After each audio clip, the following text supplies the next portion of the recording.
Tout sujet qui revient d'une zone d'endémie palustre a un paludisme jusqu'à preuve du contraire. Donc, dans le paludisme, il faudra penser à deux choses. 1. Rechercher des signes de gravité. Et 2. Décider si le traitement sera ambulatoire ou on mettra en place une hospitalisation. Donc, la recherche de signes de gravité. C'est 1. Des signes de gravité hémodynamiques, une hypotension, des signes de choc, des marbrures.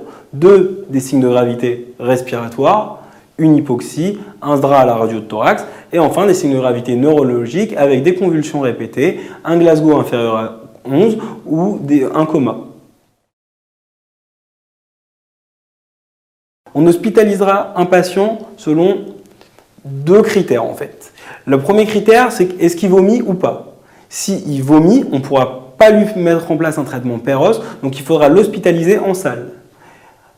Deuxièmement, si le patient a un paludisme grave, il faudra aussi l'hospitaliser, cette fois-ci en réanimation. Et enfin, la question à se poser, c'est est-ce que le patient présente des facteurs de risque de complications ou pas? Les facteurs de risque de complications, c'est quoi? C'est un terrain à risque, une grossesse, une asplénie, une immunodépression ou des conditions socio-économiques défavorables où là, on ne laissera pas rentrer le patient chez lui. Le traitement, donc ce sera une urgence diagnostique et thérapeutique. On mettra en place un traitement une fois qu'on aura la preuve parasitologique. Ça va aller très vite. Le laboratoire, en 1 heure, il nous donne les résultats. Et donc, ce sera un traitement antiparasitaire qui sera soit par quini-IV si le patient présente des signes de gravité, soit atovacone proguanil, c'est-à-dire la malarone, en Péros, si le patient peut prendre un traitement Péros et si c'est un paludisme, un accès palustre simple. Il faudra aussi prendre en charge symptomatiquement les complications et surveiller le patient.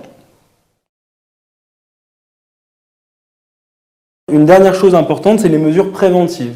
C'est-à-dire elles sont indispensables chez tout patient qui décide de partir en voyage dans une zone d'endémie palustre. La prévention, c'est 3 choses. 1. Des consultations. Une consultation avant le départ pour éduquer le patient et prescrire la chimioprophylaxie. Et deuxième forme de consultation, il faudra encore une fois éduquer le patient et lui dire de consulter en urgence s'il présente des symptômes.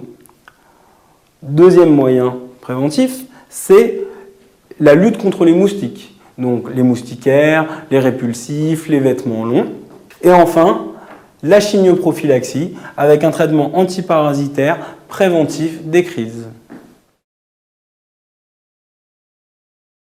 En conclusion, le paludisme, c'est quelque chose de super tombable à l'internat, c'est grave ou pas, mais le traitement sera toujours une urgence, il faut toujours se poser la question d'hospitaliser ou pas le patient et de mettre en place un traitement Péros ou IV.